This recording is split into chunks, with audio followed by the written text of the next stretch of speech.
little presentation. Oh, appreciate it. Paying my fine. You pay me in crypto? No NFF, but to whatever charity you want us to send it to. My boss, Chris Bibblemore, said he's got the 500. Good, y'all pick it and I'll double it. All right. Appreciate that. All right, thank you. So I can't make it? Yeah, that's awesome. Hey, something good turned up, you're fine. At least I knew that was the reason your agent didn't call me. All right, morning. And obviously, we haven't practiced yet, but any questions you guys have, fire away. How did Bergeron look on film? Yeah, with Matt, he's guys like him. Well, you like his mindset. He's very, very serious-minded, tough-minded guy. Stepped right in there. You certainly don't feel any nervous energy from him. He's confident, and he's got a challenge. All those guys do. The depth and the way we're playing up front. It's been a really good work for him. But he's handled it. There hadn't been really any major issues, but like all of us, there's things to work on, clearly, but that's why we're out there. You generally have an affinity for guys who come up a different path than the, 5-star, Power 5 conference. Your whole wide receiver room is built like that a little bit. Do you sense that? Yeah, I think it just naturally it's not something you set out and say, hey, these are our parameters, but maybe it's the kind of personalities that come out of those places. Right. It's just like if you really look at our draft, this wasn't intentional, but a lot of the things we were looking for, and you go back and look at it, not one of those guys transferred in the NIL era, and some of those guys were big recruits, Zach, Bijan, obviously, but that was interesting, especially a guy like Burge, who a lot of people know about, and that's kind of the common thing, right? If you're one of these top 10-ish schools and you get a good player, a lot of times they've been, I don't want to talk out of lane here, but a lot of those guys get in transfer, just the way it's been going the last couple of years. And ironically, DeMarco, Jovan, all those guys, none of them were transfers.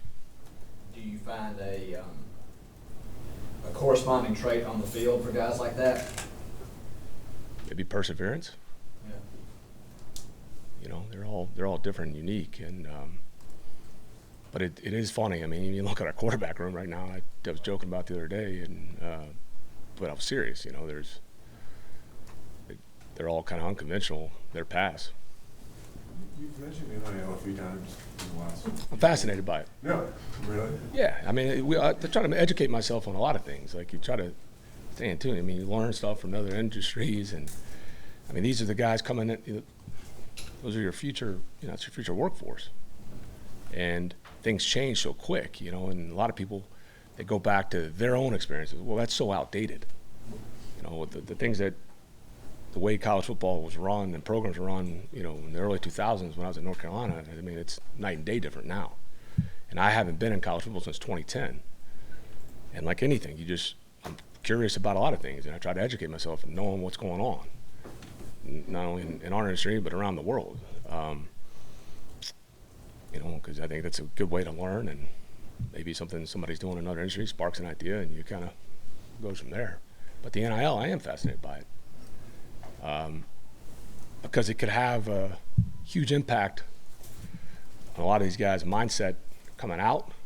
I have no issue with it one way or the other. Like, I'm not sitting here, going to pontificate about they should be doing this and that. I mean, I think it was pretty obvious that the old way wasn't sustainable, and how it was going to, and who knows how it all ends up. But it's, when you are a big recruit, and certainly at 18 and 19, and you're exposed to all those things. I mean, it can have a great effect depending on how you handle it, or it could have a really poor effect.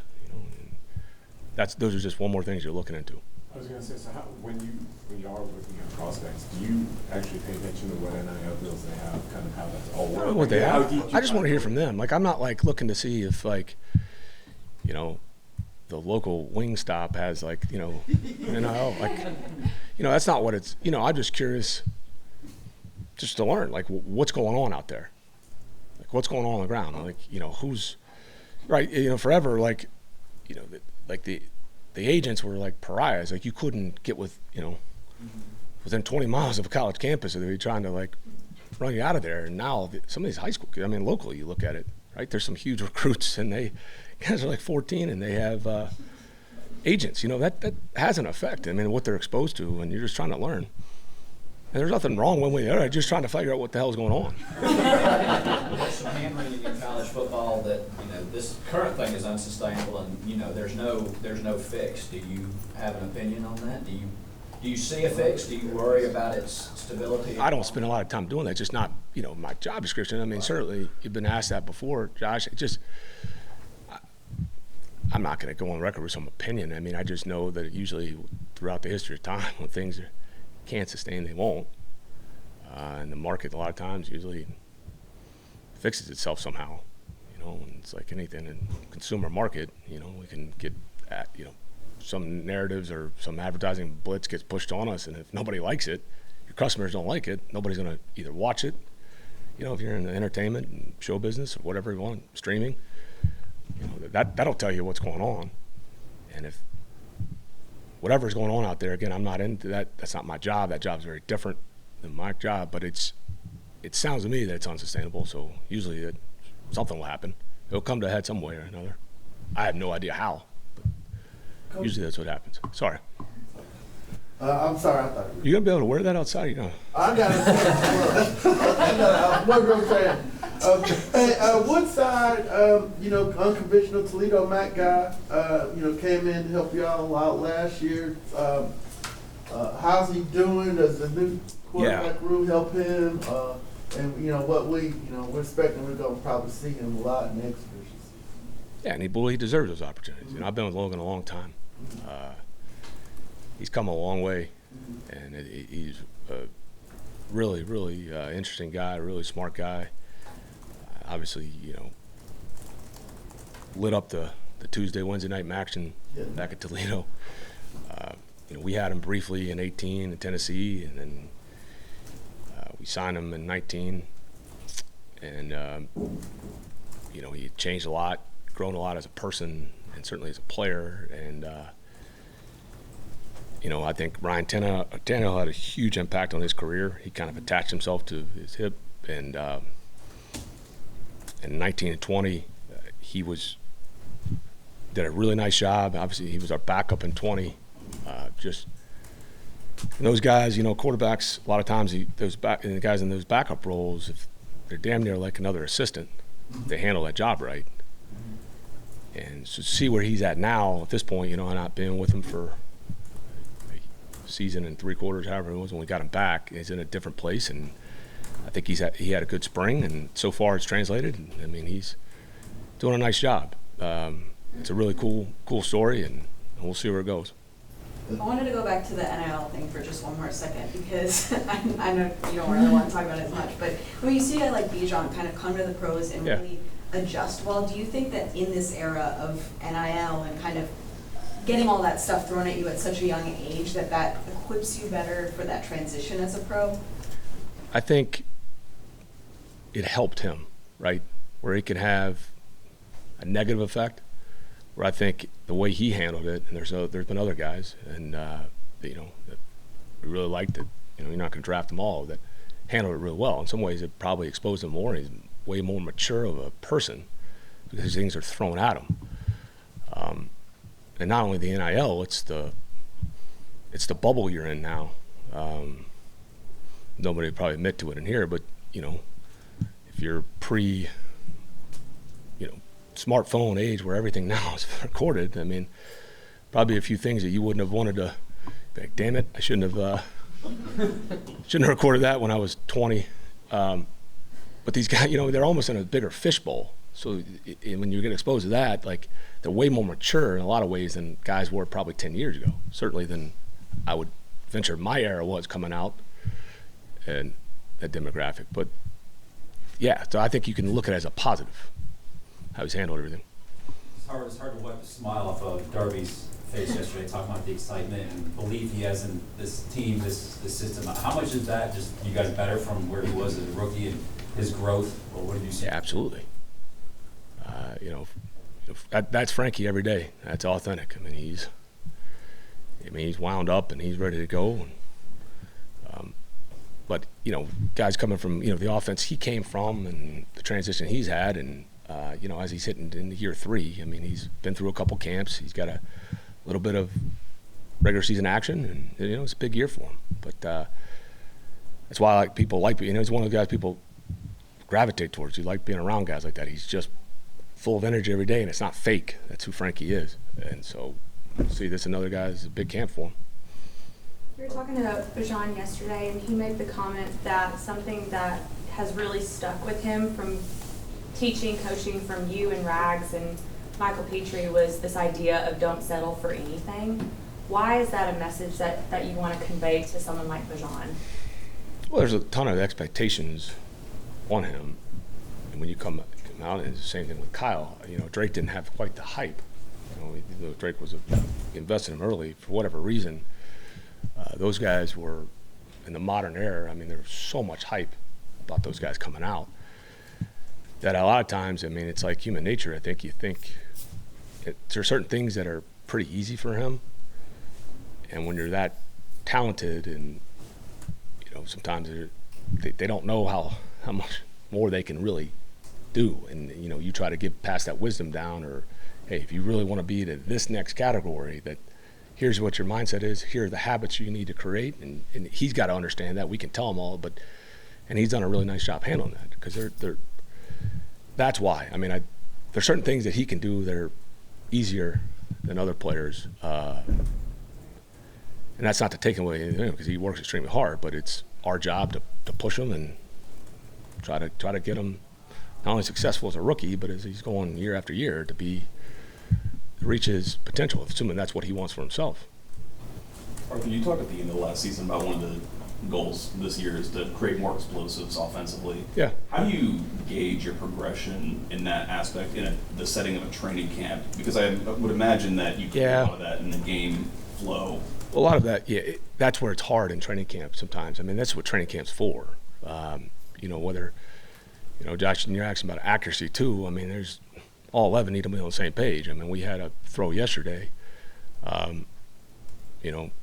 Anyamata comes in, they get the inside game, we get a little bit of leakage inside, and it looks like the scene where the dude's chasing the guy down from Happy Gilmore running at him, and that's what Dez is looking at, and Kyle, first time he's run a route that he's been successful before, he breaks out of it, and just, they got to get that rhythm down, but you joke, that's what you really do need all 11 to be the same page. Not only is it your arm accuracy and the fundamentals of quarterback, but you got to trust that the receiver's in the right spot. If it's in his own coverage, especially, match, did he get a release at the timing of it, or is he getting jammed, or is he doing one of those Instagram, 17 shuffle steps that, and it's like, hey, come on, man, you're part of the pass protection, guys at line of scrimmage, and he's at the top of his drop, and then he runs a route supposed to be at 12 at 3, and, that screws him, and then the play looks like crap.